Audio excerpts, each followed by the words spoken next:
Hey, what's up, everybody? It's Ed Gow Jr., member of the steering committee for Dad Central Ontario. Hope everyone is fine if you're watching this live on the replay and you're keeping safe. And I'm joined with Drew Solon. What's up, Drew? Hey, Ed. It's just another winter day as I get ready for the Christmas sort of holiday break, which, depending on where you're at or what's been going on this year, you might be just looking forward to some time off, kind of like I am. You might just be dreading the what's coming because it can be stressful. It can be a lot of things. You're like, do we really have to do all this? Shop online. Yeah. Or there could be all the uncertainty that's swirling around that you're like, really? Can we just be over with all this? Can we just move on to life? So, I think there's a lot that's going on this time of year anyways, but now with, the way the last 2 years have been, it can be challenging. So, it's cool to be able to reconnect with you and Dr. Fabiano and to be able to have a conversation. But I think it can also be hard at this time of year for dads, depending on their situation, right? And dads can be stretched, they can be challenged, and it can be hard at these times of year. So really hoping that what we talk about today can be a help for a dad wherever they are, or families wherever they're at as they get into this time of year. So anyways, I'm always excited for this. So thanks, Ed. Absolutely. And I'm going to let you lead on this conversation. I'm going to keep adding where I feel necessary and keep engaged because I see people already coming in. So I'm going to engage with them and really excited to have Greg back. It's been too long. And it's good to have him back, especially to round out the end of this year for Dad Central. And we've accomplished a lot of great things this year. I don't know, Drew, if you want to give a high level of some of the things that we've accomplished before we start the conversation with Dr. Fabiano, but it's your call. Well, I think the most important is that we just really appreciate the support, and we've seen a lot of growth across Dad Central this year in our audience and in the resources that people are consuming. And I think that is a great thing because, as we've experienced, families need support through a very challenging time, whether it's just trying to figure out how to get your kids to be at school and navigate the COVID challenges, whether it's your family situation has changed, whether your family's growing and you've got more challenges. So the fact that people are consuming our resources, that they're finding Dad Central, and they're saying that, hey, you're offering some value and support is really positive for us because our vision is really to see an involved father for every child. And we know that's important because what a positively involved father means when you look at healthy child development outcomes. And so that's our goal. Our goal is to support families being stronger and children having the best possibility of success throughout the rest of their life. And so fathers are a great conduit of support for that. So from Dad Central's perspective, we love the fact that people are finding us. We love the fact that people are engaging with our content. And we love the fact that we're able to partner with great people like Dr. Fabiano with the support of organizations like Dublin Care and all the different family service organizations who are leveraging what we have to offer to support their work. And so it's really a great opportunity for us, and we want to continue that. So thank you for the opportunity to share. No problem. Well, I don't know if we want to introduce we know him, but others may not know him. If we want to just introduce our friend, Dr. Fabiano. Thank you very much for the invitation to be here. Really looking forward to this conversation. I think it's a really critical target for parents and especially dads in particular.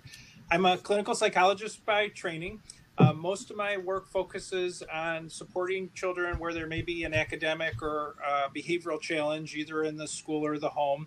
And to that end, there are children that often do get a lot of instructions or behavioral requests. So we talk a lot with parents about the best way to help children mind them or follow through on the directions that they're given. Our work with dads in particular is focused on thinking about the best way to engage with fathers and male caregivers. And we've developed a parenting program that's integrated into a sports setting. We call it the Coaches Program. Dads learn about some effective parenting strategies, including giving good behavioral requests. Kids practice sports skills. We often use soccer because that's a nice sport for young children to get a start with.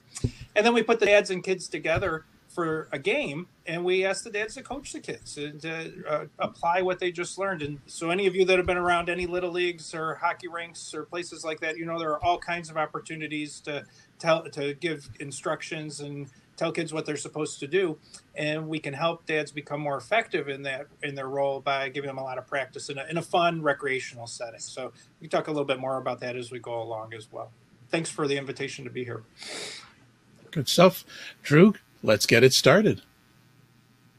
Okay. Well, I mean, when we thought about this topic, we think that both Greg's experience is a great resource for this, but also, depending on age and stage of dads, there could be moments of frustration, moments of struggle, because you're like, hey, come on, just follow my advice.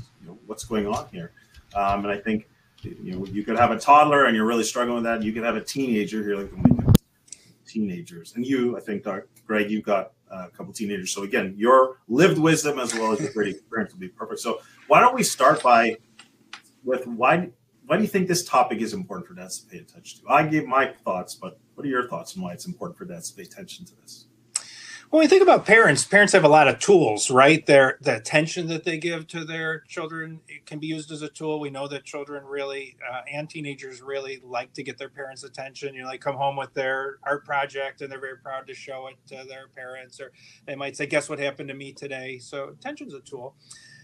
The way we give and issue behavioral requests is a tool as well. In fact, it may be one of our most used tools. When they've done studies where they put tape recorders under a breakfast table in the morning, parents are giving 50 or 100 behavioral requests. Sit down, eat your breakfast, get going. Where's your shoes? Go get your shoes on. Where's your backpack? Get your backpack. Come to the door. Get in the car. Come to the bus stop. Whatever it might be. If we had a little clicker and we were to add up all of those times that we were asking children to do something, as parents, we might actually feel overwhelmed. Like, oh boy, that's been over 100 things that I asked my kid to do, and we got out the door. So they must have been listening to most of those things I was asking. And then we can think about the teacher giving a lot of behavioral requests, their coach after school, or somebody in the aftercare program giving a lot of behavioral requests. When you really boil it down, kids are under demands all day, every day. And so we should, first of all, acknowledge that they listen to most of those things, right? They get through the day safely and in one piece and safely tucked into their bed at the end of the night. That means that they're mostly listening. But as adults, we probably don't think about that as much as the high profile times when they don't listen, right? And those are what really come to mind. And so as we talk today, we should probably be thinking about both the times when the requests are effective, which is probably in most cases the majority of the time, but also think about how can we troubleshoot or problem solve the times where maybe the requests aren't as effective, and think about what's going on in those scenarios that we can be more effective about. If somebody in the comments said 100 requests before 8:30 a.m., that's actually literally true, right? Tomorrow, as you try to get your child out the door, think about that. As kids get to be teenagers, the requests are not as frequent, right? You don't have to tell them necessarily to take a shower or brush their teeth or sit down for dinner, but the requests become a little more important, right? Like you need to be home by 11 p.m. tonight, right? And so the profile of the requests increases. Yeah, that's really interesting. And I love how you describe that. Both recognition of, look at the number of requests we're throwing at them, look at how many they're actually following, right? But then also, what's the skill required to, when they're not following, maybe make adjustments? One of the things that I think about is as they get older and as they grow, there's more autonomy, generally more freedom, and there can be a lot of other influences. My children are pretty young. I've got twin 8-year-olds and a 6-year-old. And so they're in, I think, a really beautiful stage in that they generally do respond to most requests without any, much thought other than, okay, daddy asked, so let's do it. But I know there's going to come a time when that changes and they start to get more autonomous and have their own ideas and don't really want to do what I say, even though it might be right or valuable for them at the time. So what's the as children age and grow, from your perspective, of why you still want them to listen when they can have more freedom and more choice? Yeah, you're right on the money, Drew. As a parent, you don't stop asking adolescents to do things or put demands on them. The nature of the demands changes, and there might be some people here today that have adolescents at home.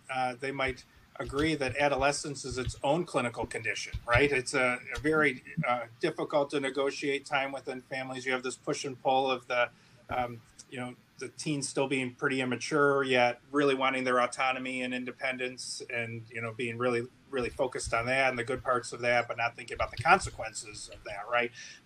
Some people here might have the kids that are saying, well, I'm going to be done with my school and go out on my own, and not thinking about paying bills or having a car or insurance or any of those kinds of things.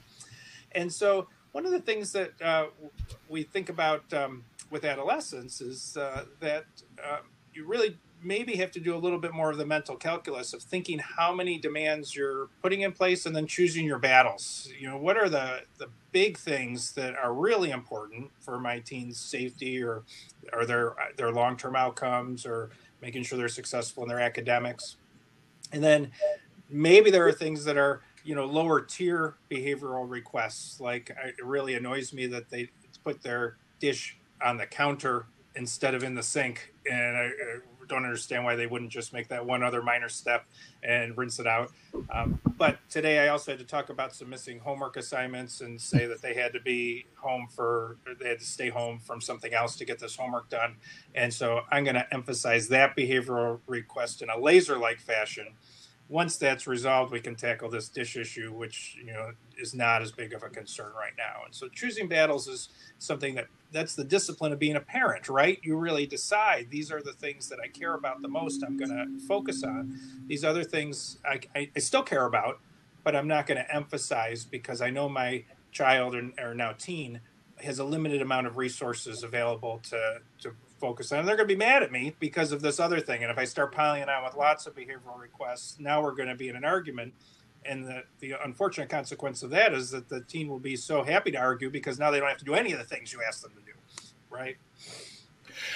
So, Greg, I just want to jump in quickly. I love the term you use, mental calculus.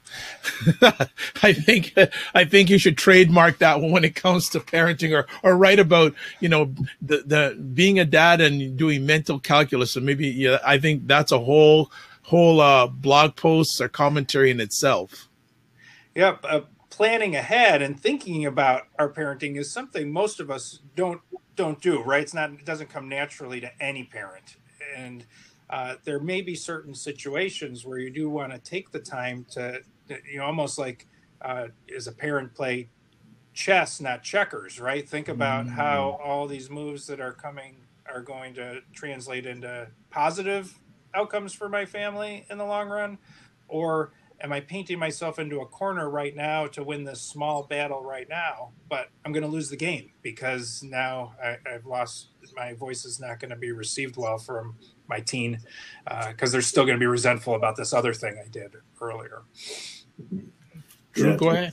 Yeah, it sounds like the key from what you're sharing is prioritizing what's most important here, whether that's your family values that you've established, your family rules that are critical to you, and there are certain character traits you want to develop in your children, and therefore these are the expectations. So you have to prioritize what is most important at this stage and what's aligning with that and what's not. And then, of course, being strategic in your choices of how you're then going to engage to recorrect or to hold particular standards is what it sounded like to me.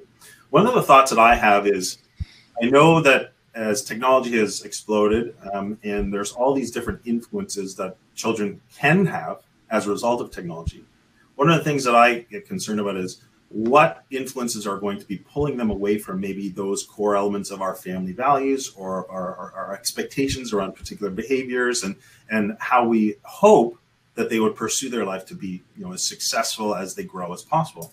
So one of the thoughts I had, there isn't necessarily a question here, it's more of I wanted to comment on this, is that I see this as a really powerful way to counteract the negative influences for children as they grow. If you are developing such a strong connection or relationship where they want to listen to you, they want to follow your guidance because they believe it's in their best interest and they're going to be more successful, I think that's for me personally, is that that's ultimately my goal. Because again, not that I have all the answers, but as a parent, you have more experience and you can have a little bit of foresight. And I feel that that's where I want to support my kids as they grow, to be connected to the things that'll help them be as successful as possible. So that's why I really gravitate toward this topic, because I want my teenagers to actually be willing to come and share some things with me. Hey, you know, this is what my friend said. It doesn't really sit well with me. What do you think, Dad? I'm like, that would be gold. That would be my ideal, as opposed to the teenager who I have to, you know, badger and go after to say, do this, do this, do this. To me, that creates what I think would be a wedge and push my child further apart. So that's what I think about for that piece. But anyways, just one comment about that, just to dovetail on what you're saying. What the evidence shows is that when you put teens in risky situations where they might be exposed to drinking or drugging or maybe making a bad choice in another type of area, what the evidence shows is that teens are most likely to behave in a way that's consistent with the values that their parents have illustrated to them. So the solution isn't to say, never do that or don't do that tonight. It's actually that the values have been cultivated over a number of years, with the parent having conversations with their child and maybe describing some scenarios and talking about how they would handle them, and really equipping the adolescent with tools that they can then use when they're put in a situation where they have to make their own choice. And isn't that what we ultimately want to do as parents anyways? Raise children into adults that make the right choices and are productive and make good lives for themselves, and then pay that forward to their children, right? So I think that what you're saying is exactly what we should be doing as parents. That's great. So let's focus then on dads. What do you think is the major challenge that dads have with their kids when they don't listen or follow their advice? And I go, you can't speak for all dads, but we're just curious, what are your thoughts? Well, I think I can probably speak for many dads that when a child doesn't listen to something that is said to them, we all feel a little frustration or irritation or sometimes even anger when a child isn't listening or isn't minding. And one of the best things a parent can do is disentangle their own emotions from the choices they make as a parent, because we probably all had this experience, right? You've been in an argument with somebody and they made you really mad, and then you're driving home later, and on your way home after you've calmed down a little bit, you're thinking, oh, I should have said that. I would have really been able to zap that person. Well, there's a reason for that, right? When our emotions are really high and intense, the analytical or thoughtful part of our brain doesn't work real well, because it just gets overridden by these strong feelings of anger or frustration or irritation. And we make our best decisions and have our best thoughts during times when our brain is calm and our body is calm. And so a parent, a dad, really has to say to themselves, okay, I know that my kid every day at this time does this thing that gets on my nerves, or I don't like it. I know it's going to be a battle, but this is the way I'm going to handle it today, and come up with a tactic or a strategy that they're planning to use. The time to do that is not when they're reacting to their kid not doing what they were supposed to do. And so I think that's probably the major challenge that dads face, is finding the time in their busy day to think through how they're going to handle particular scenarios or situations with their child. Okay, so Ed, did you want to hop in? Or? Yeah, I just want to piggyback what you just said there, Greg, about finding the time, and just if you go a little bit deeper, Dr. Fabiano, in regards to making it intentional that you make that time. Dads, make that time. It's got to be intentional. And as much as possible, if they have to, time block it to say, I'm going to spend that time with my child or children, because they're looking forward to it. And if there's another caregiver involved, maybe having a conversation with them and making a commitment that this is how we're going to handle this particular situation, or is the parent, I'm committing to handling it in this way. Just saying out loud a different approach is probably a good predictor of me following through on that approach, because now I'm on record as saying this is something I want to do.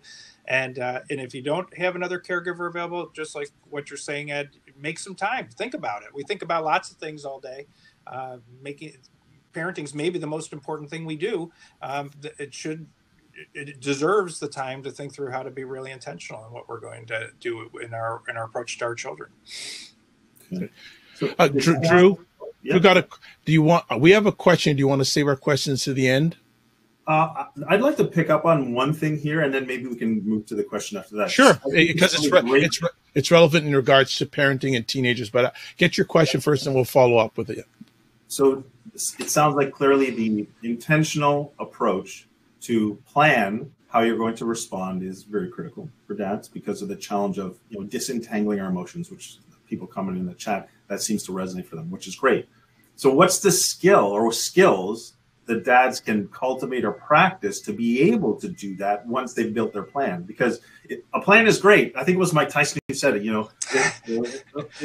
everyone's got a plan until they get punched in the mouth. And so sometimes as a dad, you get punched in the mouth by your kid, not literally, maybe you do. And you've got to figure out, how am I not going to react? So what are the skills that help a dad in the moment, even if their plan is perfect, but doesn't, you get where I'm coming from.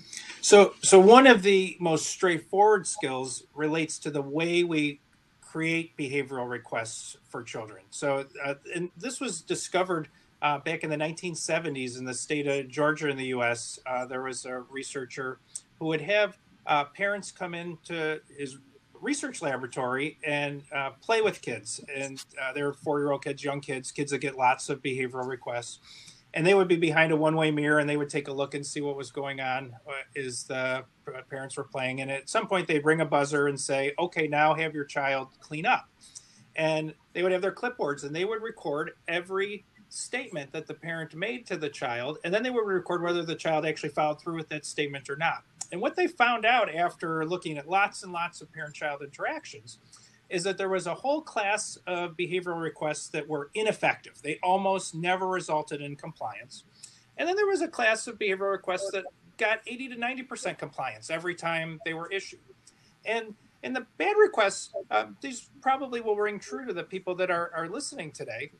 If you don't have the child's attention, that's a bad request. Although I will plead guilty of this myself. I'll be in the kitchen yelling, come on in and sit down for dinner. And I have no idea if my child is engrossed on a screen or even in the home. They might be out in the yard. And, it doesn't stop my blood pressure from rising every time I have to say, come on in and sit down, right? But that's a bad request because I don't know if they really got the message.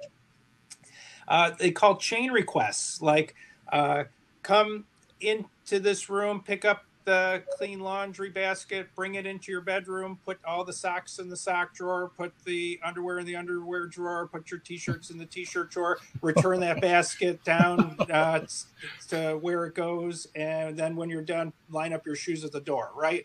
Most adults don't remember all the things I just said. Most kids are going to have a hard time with that. Vague requests are an example of a poor request. So these are the ones I grew up with. Knock it off, stop it, pay attention, behave, be good. Those mean something to the adult that's saying them, but it's especially for the littlest kids, they don't behave is so vague. That could mean hundreds of things to a little kid. So vague requests are bad. Let's commands are bad. Let's is a contraction for let us. So when I say let's go to bed, unless I'm planning to go up there and go to bed myself, that's not really what I intend, right? I mean, you need to go to bed. And then one last set of bad requests before I talk about the good requests, include the words no, don't, stop, or quit. So do we have time for a real quick story? I'll tell you a quick story about when I was training as a psychologist. I had to do some evaluations with kids, and we'd have them come in to the clinic. And this one day, my supervisor was going to be watching me. So I was very concerned with doing a good job. And so I had the booklet all open to the right pages. I had 2 sharpened pencils without erasers, like it said in the manual, ready to go. I had a third one in my pocket just in case I needed a third pencil. I had the child's all their information written out. I had the chairs placed in the right angles so that they could do all the tasks. And this kid came in for the testing, and I got to tell you, he just ate my lunch. The first thing he did is he came in, he started flipping through my book. I'm like, don't touch those pages. And then he picked up a pencil. I said, no, don't use the pencil yet. Then he was underneath the table. I said, don't go under there. No, don't, stop, quit. No, don't, stop, quit. Eventually, he sat down. We got through the task. But my supervisor came in at the end, and he was a good behavioral psychologist. He had his clipboard, and he said, just out of curiosity, Greg, how many times do you think you used the words no, don't, stop, or quit at the beginning? And like most trainees, I had a pretty good positive illusory bias. I said, I don't know, 3 or 4. It's like 42.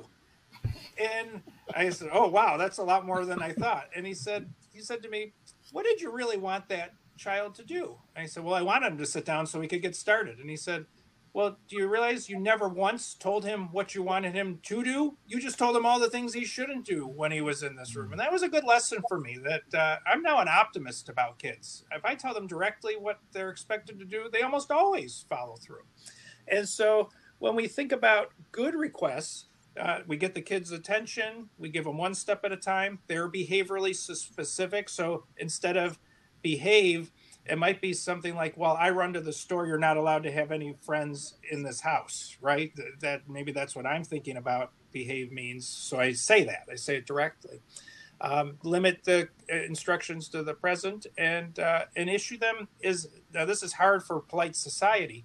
A lot of times when we're around other people, we'll say, could you hand me that? Or would you please get started?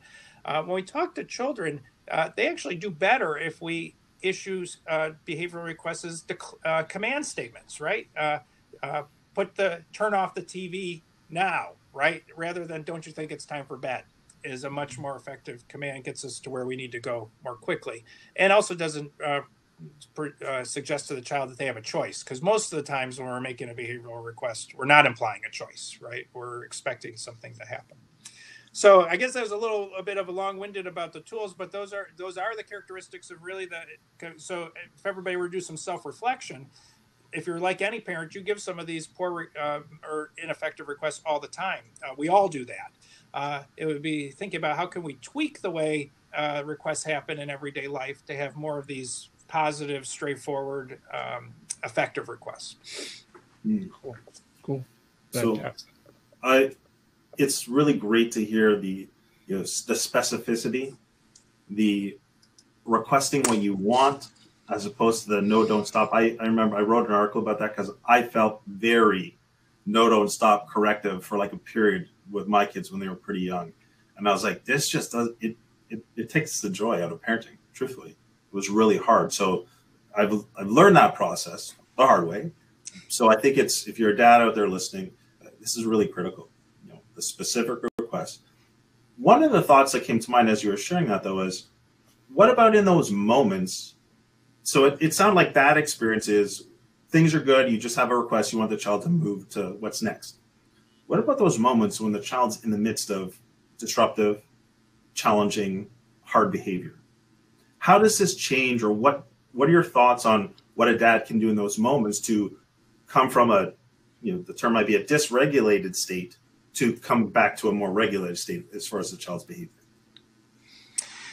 As a parent, I always encourage people to take the long game. You can't really reason with an unreasonable person when they're upset or dysregulated or tantruming or angry. And if you take a long view approach, really, as a parent, your job is to have an imbalance between commands, demands, reprimands, corrective feedback, all the things that we're dealing with, disruption or those sorts of things, and the positive reinforcement. I saw this in the chat. I'm really pleased to see that people are really pulling for that emphasis. It's exactly right.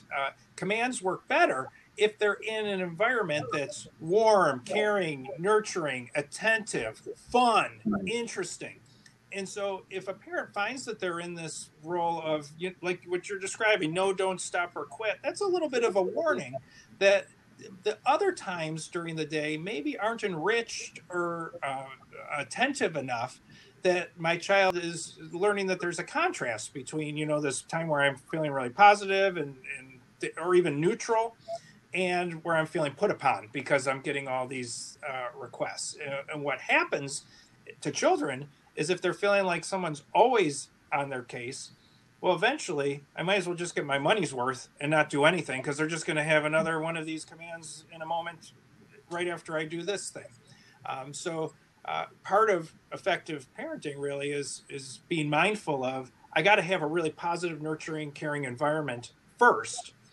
Then I can move to these behavioral requests or dealing with maybe disruptive behavior or some behavior that I view as negative at times. But if you don't have that positive environment, all the things you do downstream are probably not going to work real well because there's no contrast, right?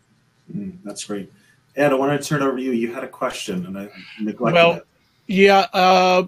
Okay, there's a few, but I'm just going to ask one right now. Was going back to the whole area of parenting and teenagers, and we have a question from the audience: as how natural is the moving away from parents' influence to peer influence for teenagers? What are the signs that a dad I should pay attention to my teenager that would indicate a final break in our relationship? Yeah, I mean, I won't be able to speak to any particular situation, but I mentioned earlier, adolescence is its own condition. We could probably have a conversation about some evolutionary reasons why adolescents are so prickly, right? If they were as warm and fuzzy as our toddlers and our elementary school age kids that rely on us for everything and always make us feel like we're doing such a great job because they need us, adolescents don't always send that message. And maybe that's by design because we never want to let go of them and let them go out into the world if they gave us the same sorts of feelings our preschool age kids did. Yet, although the quantity of interactions might go down, the quality can still be there, right? You might have your teenager out with their friends quite a bit. We know peers become incredibly important to adolescents. They kind of rule the day. That's developmentally normal. So the adolescent isn't zapping me as a parent by not wanting to hang out with me, or maybe wanting to watch the ball game with a bunch of friends somewhere, as opposed to like we had always done all these Sundays. Maybe as a parent, try not to have my feelings get hurt because this is developmentally normal. Peers are important. I'm always heartened by, there's an old quote by Mark Twain where he said, "My dad was such a fool when I was 17. I couldn't believe how much smarter he got by the time I was 21." Right? This is a period of time where teens do kind of disengage a bit, but they come back around if they know that parent is there for them 100% unconditionally, has positive regard for them, cares about them, and is in their corner. And so as the parent, that's part of the advantage of being older and wiser, right? You understand that this is a developmental transition that's going on, and if you ride it out and you do your job of being present and genuinely there for your adolescent, they're going to come around eventually too. The mistake would be taking their behavior at face value as they're zapping me, they don't want to be around me, I don't have a role here anymore. That's not accurate. Now, it doesn't mean that it's not hard or that there's not conflict. It's what you do with the conflict and how you manage that as a family that's really going to predict how things go along in the future. Thanks. We got some more questions. We'll save them to the end. Continue on, Drew. No problem. Great. Thanks, Ed. Thanks for the questions. Keep them coming if you have more. So on that note, Greg, it sounds like the element of a little bit of space as they grow into the teenage years and a little bit of comfort for the parent to know that as long as I don't come too far, it sounds like it's a delicate balance is what I guess where I'm coming from. And how does a parent know, maybe, so this question is if they've gone a little bit too far and kind of into that space that's going to push their child away versus too much space where the child doesn't feel like there's still that connection? Yeah, I mean, it really is a continuum, right? On the one hand, it's completely lax and indulgent, and you really just let the teen do whatever they want. On the other end, it would be highly, kind of authoritarian and restrictive, and I'm the boss, my way or the highway type thinking.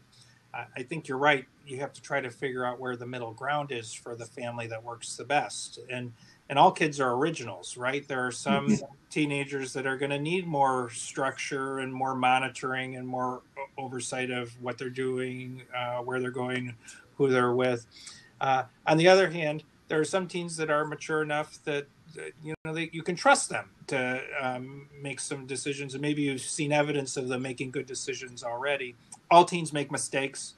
Really our job as a parent is to just make sure we have harm reduction, right? That we reduce the harm of their mistakes, that they don't become really big ones. And in fact, those mistakes are where we all learned, right? If we reflect back on our own adolescence, we said things that maybe we shouldn't have, and now don't. We may have done some things that we regretted later, and then that's how we learned that those are not things that are consistent with our own values as people, or maybe weren't good in the long term as a strategy. But that balance is something that doesn't happen overnight either. It's a process, right? You have to push and pull depending on where your teen's at, where your family's at, and really your own teen and you as a parent, your own strengths and weaknesses. Okay. This may build off of it, but if it's duplicated, you let me know. I want to know, how would you advise a dad who says, my kids just need to listen to me because I'm the authority. We're the parents. What we say goes. Yeah, I mean, that's something that I do hear from parents. I wouldn't debate any parents' values about how they feel they want to parent. I would say that every approach has pluses and minuses. So what I say goes will probably work as long as that kid is around.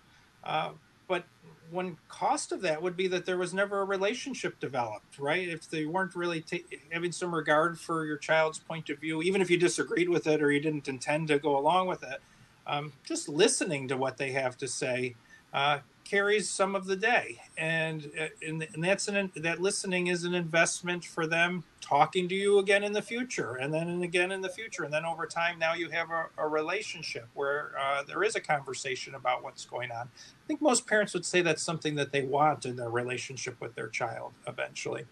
On the other hand, there are some places where parents need to draw a line in the sand. That this isn't something we're going to debate. I don't care if all of your friends can stay out all night. In our house, we don't do things that way. There's going to be a curfew, and this is when the curfew is going to be.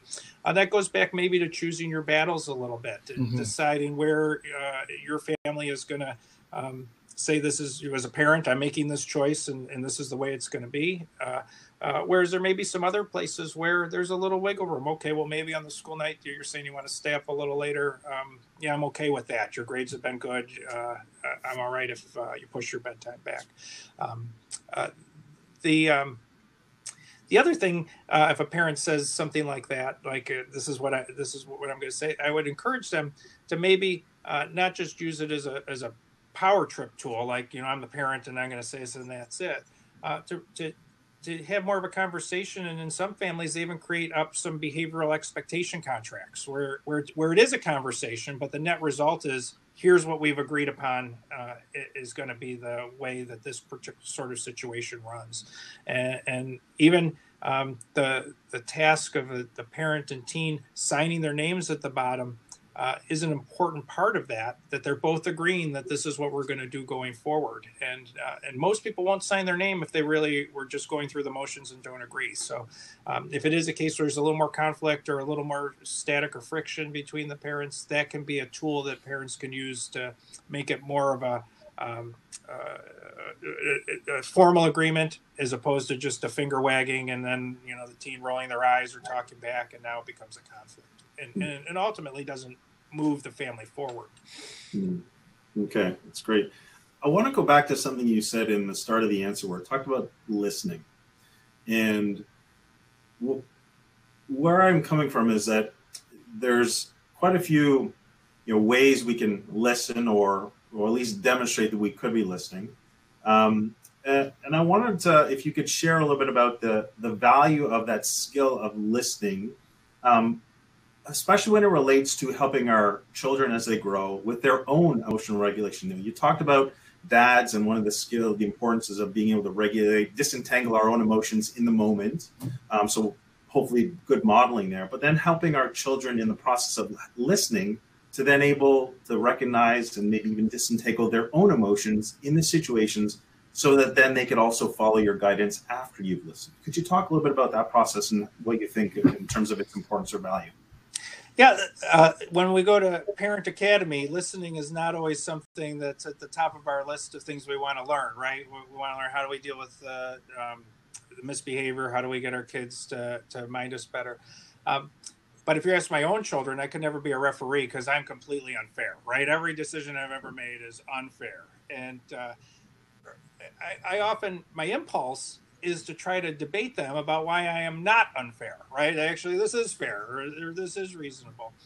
And I think when I reflect on my own parenting, that's a trap, right? They're just trying. They're trying to get me to start talking about the big thinking that went behind this decision. And most of the time, to be honest, I haven't done a lot of thinking. It's just what I need to do to get us to move on to the next thing.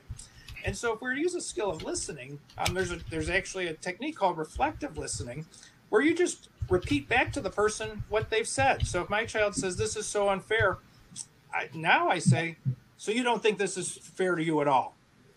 And usually they'll agree with me, and that might be the first time they've agreed with me all day, and that's a win, because they heard that I heard them, and they can't now come up with another reason why I'm unfair to try to get me to agree with them about being unfair. I cut to the chase. I just agree with them. They're feeling that this is unfair. And then there's a couple of follow-ups to that, right? They might tell me more about what they don't like about it, and I might have some insight into it. Oh, I didn't realize that by telling you had to come home at 10 o'clock, that means that you can never go to this friend's house because the other friend's getting picked up at 11 all the time, and so you're just going to always miss out on this event. Well, as a parent, I might think about that, right? And might decide, okay, for this night we'll change the curfew to 11, so this works out. I know where you're going to be, who you're with. But the other thing it does is provides me as a parent the opportunity to say, I hear loud and clear, you don't think this is fair, but this is what we're going to do. But at least they felt heard. Right? I didn't just bulldoze over them and say that this is the way it's going to be, and I don't really care about your opinion. I respected their opinion, but doesn't change my role as a parent of still needing to make the best decisions for my family, and this is the decision that we're going to make. Yeah, it's really great to hear. There's a value and power of listening and acknowledging that you've heard your child's perspective. One of the tools that I'm learning or trying to implement more is also recognition of their feelings along with their perspective. And so back to my own recognizing my own feelings, but then when I can identify, let's say they feel it's unfair or they feel upset about something. So it sounds like you're really upset about this. And just let it sit, and they have an opportunity to share. Again, as they age and stage will be varied, but this technique of what I've learned is called labeling the negative emotion or labeling the negative dynamic. Then it helps our children recognize what they're truly feeling. And then they can, hopefully from that awareness, we can support them in a choice of how they're going to respond to that or what. But to me, that's another thing that I'm learning that goes, I think, really well with what you've described there. And then ultimately, though, we have to establish the boundary. What's acceptable and what's not after they've felt heard, because they can give their perspective, but they're still not the parent. They're still not the one who then determines what's happening. That's our role as parents. That's what I heard you saying. Great. Ed, I see there's a couple more questions. What are your thoughts? Yeah, there's a number of questions happening here. So I don't know, Drew, if you want to save them to the end, or because I know you have some more questions you want to ask Greg. So how do you want to roll with this? Well, I think, my questions are really about the resources piece. And so. Okay. All right. So, yeah. I'm okay. I think these are great questions to ask. Yeah. Absolutely. Yeah, that's fantastic. And thanks everybody for the questions and the comments. A very active chat room going on. Keep it coming. So another question here. Also found interesting, quote, family values, unquote, basis on what teenagers come back to in risky situations. How does research suggest the best way to instill these values? Words, telling, action, signs. FYI, I have no problem taking any suggestions. So what are some of the things that research says about risky situations and handling them with teenagers? Well, I would say the answer is probably all of the above. If we take the example of text messaging while driving, right? If I tell my teen who's a new driver, I don't want you to use your phone while driving, but they've watched me for a dozen years texting while I'm on the road or balancing it on my knee as I'm trying to steer, my words are going to ring hollow, right? Right. Actions always speak louder than words. So it's a combination of those things. I'm actually really mindful of having teenagers now of never using my phone when I'm driving, and I make a big production of pulling over to set the GPS of the map so that I'm not driving, because I want to be on the highest ground possible. When I tell them that when you're a driver, you never use your phone, I know they're going to see examples of maybe other parents driving them around doing that, or their friends doing that. I want to make sure, as their dad, they've never seen that, and that so when I tell them, I expect that they're not going to do that when they're driving themselves. That's coming from the highest ground possible. They can't say, "But what about that time you did it, or I saw you do it before?" And I think, as the comment suggests, it's not a one-time thing where you instill values, right? That is an ongoing process where you work with your child over time to share with them your expectations for them. You model the behaviors you want them to see. Other people in the family are modeling those same behaviors, right? There's maybe some agreement about, these are values we all want to have within this family. And then they become internal over time for your child. And that's the goal, right? That's what we hope for our kids, that we put them in the position to make good decisions because we give them all the tools they need. Great. Got more questions coming, Greg, so hope you're ready.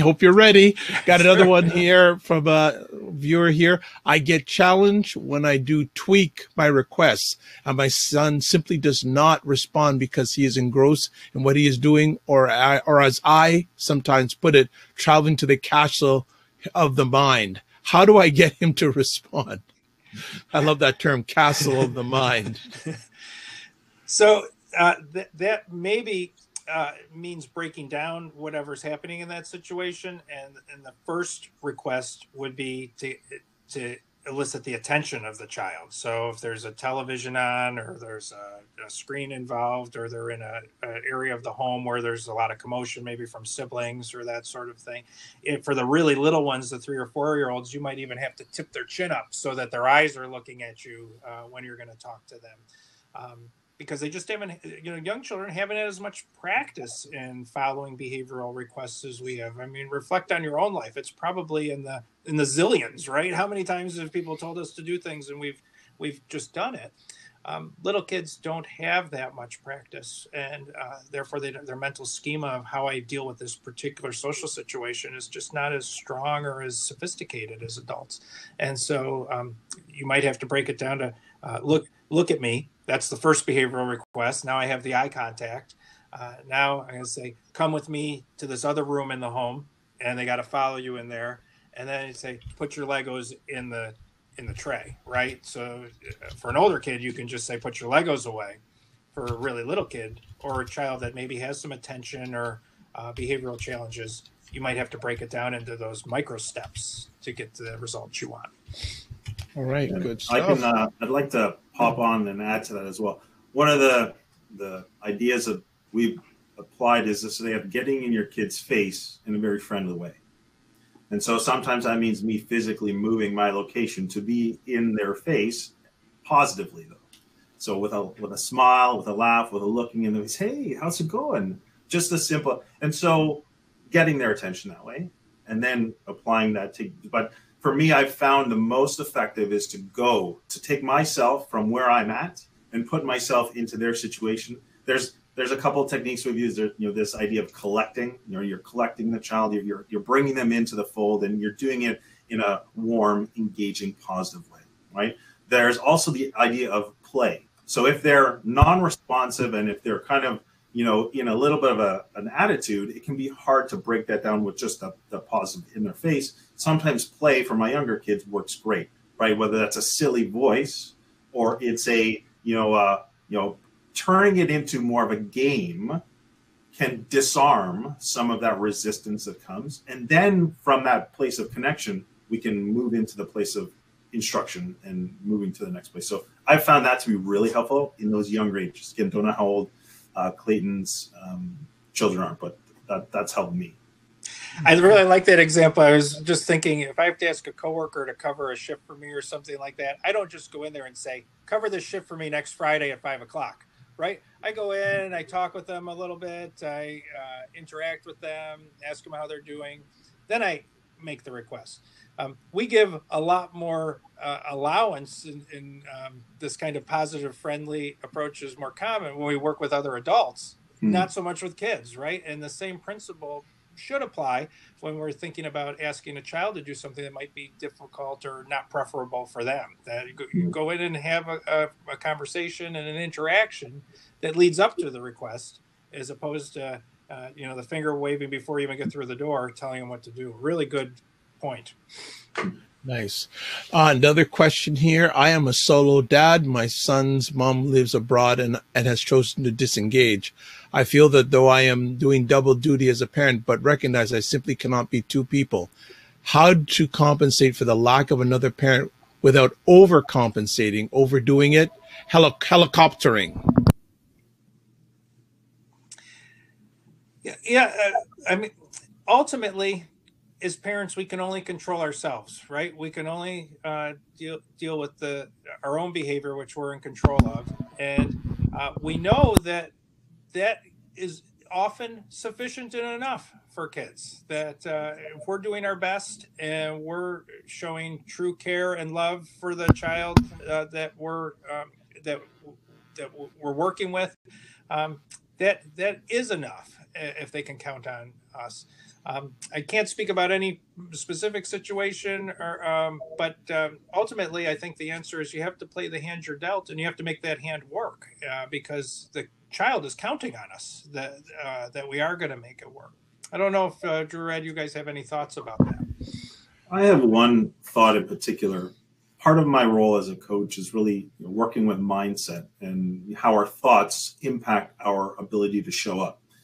One of the phrases that's been used in that question is, how do I compensate for the lack? So that's right there, a negative mindset perception. I don't have enough, or I'm not enough. So, which I think underlying the surface is really important. When you approach to say, as a father, I'm going to fulfill my role to the best of my ability, and I can't be a mom because I'm not a mom. I can still be present. I can still be available. I can still provide emotional support. I can provide nurturing from a father's, from my perspective, my best. Then you, I would say, trust your capacity to provide what your children need from your role. There are also then what other opportunities are there for other positive influences to be brought into your child's life from, let's say, a maternal paradigm? Is there a grandmother available? Is there a teacher available? Is there for me, our children were pretty young. We happened to be fortunate to have a student who was going into teaching, who had also had a lot of early childhood experience, who came and was part of our family for about 1.5 to 2 years, and provided a really wonderful, warm, loving influence to my daughters. And she was an older role model. And so there are ways that you can look to create those other things. But I think it starts with that mindset of being, I'm going to be the best that I can be and offer what I have from a full cup, as opposed to I lack and I don't compensate. I'm not enough. So just a thought there around mindset. Agreed. The questions keep on coming here. So got another one here. What are some signs that these tools and techniques aren't being used properly or at all, and there needs to be a change? As a single separated parent, for me, there's a bit of uncertainty from the other side. I mean, one of the best signs that we have that something's not going quite right is the child's behavior. If a child is having lots of meltdowns or having lots of times where the parent is feeling, I'm asking and they're not reciprocating with whatever that behavior is being asked of them, that's a time where maybe taking a step back and trying to Monday morning quarterback a little bit and think about what is it that's really going on here, that is where's the breakdown? Because again, if you're an optimist, most kids listen most times, right?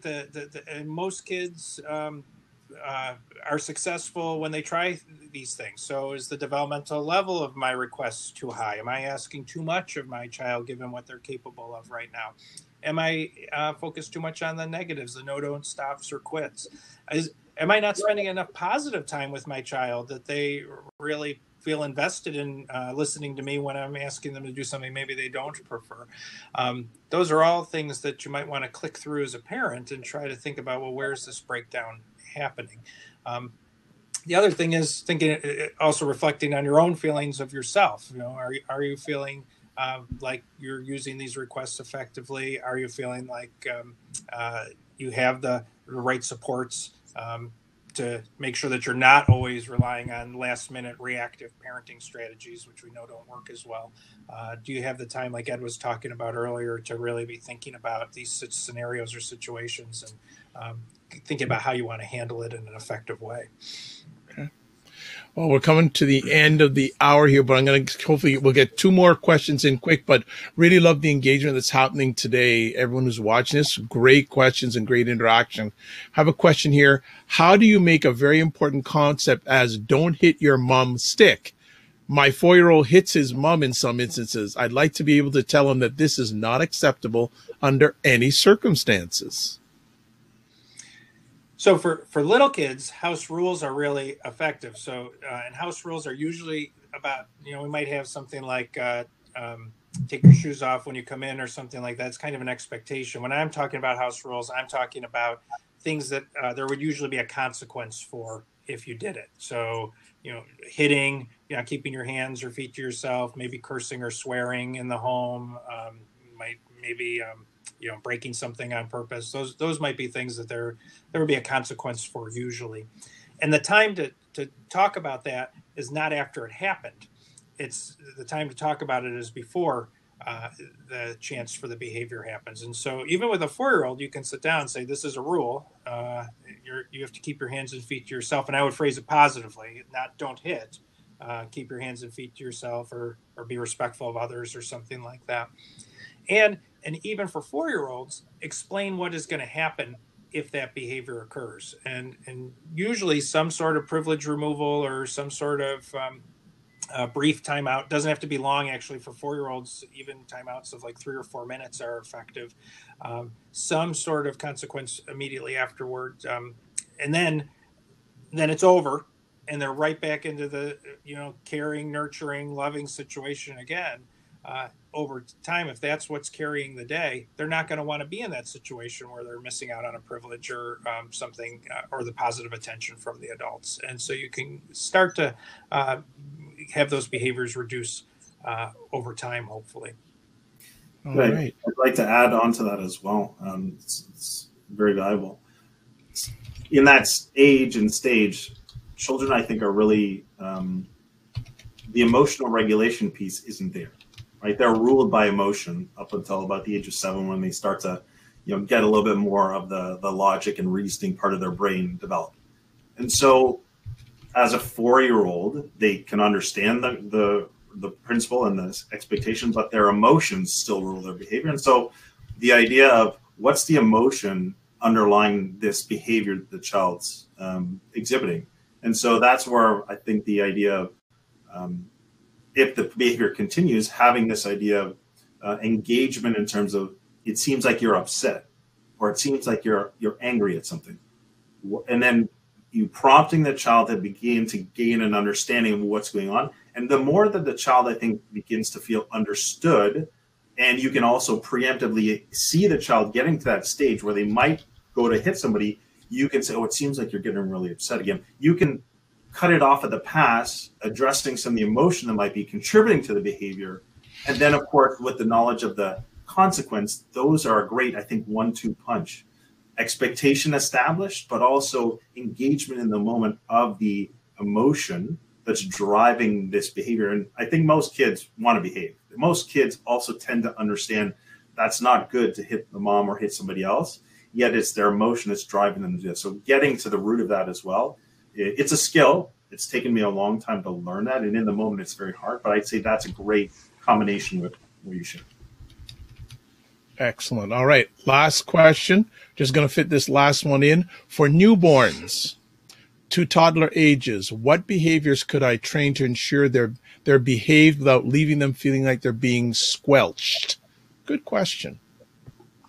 I mean, with the really little ones, number one, it's exhausting for parents, right? This is, you know, if you have a reservoir, newborns, the toddlers are just deleting and taking all the energy every day. It's hard work. And I think one thing that's helpful for parents to remember is when you first hold that child in your hands, you're not thinking, boy, I can't wait till you keep me up all night and I'm so exhausted I can't even keep my eyes open to answer a simple question. You're thinking, I can't wait till you grow up and you're going to be a center iceman on a hockey team, or you're going to be a great leader in the field you're in. Continue to have positive moments and make time for positive moments and enjoy the time, right? Those of us that have older kids probably now look back and say, I wish I had spent more time with my child when they were really little and, you know, they were on a walk and they saw something, a stick, and that made their whole day. Now they just walk over the sticks, right? They don't care, and really enjoy those precious moments that happen. And also take care of yourself. It is an exhausting time, and you only can be a good parent if you're feeling good yourself. And so you have to have, make sure you refill that bucket as much as you can. All right. Drew, I think that's the finish line. Terrific questions today. Really, yeah, I mean, questions. amazing questions today, and great interaction in the chat room also. But yeah, Drew, it looks like we've reached the finish line. Yeah, well, thank you so much, Greg, for being here with us, for sharing your insight on, I think, a very important topic, and great engagement, as you said, Ed, from those in the audience, and really appreciate your questions. So I'm grateful for, again, the support of Dove Men Care to be able to offer these conversations in support of fathers and families. And I'm really looking forward to continuing on delivering value for dads, for those who serve families. And with that, I don't really have anything else other than thank you, Ed, for your hosting and driving us through. Well, I'd like to say thank you to Drew, and we also have a member of the team that most of you do not see. You may hear from him once in a while in chat, to Sean. We had an overwhelming successful year at Dad Central.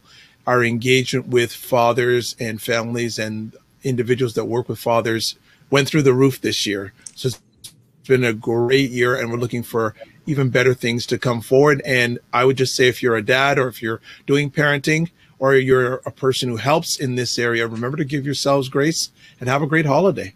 Yes, have a wonderful holiday, everyone. And we'll see you in the new year. All right. Take care, everybody.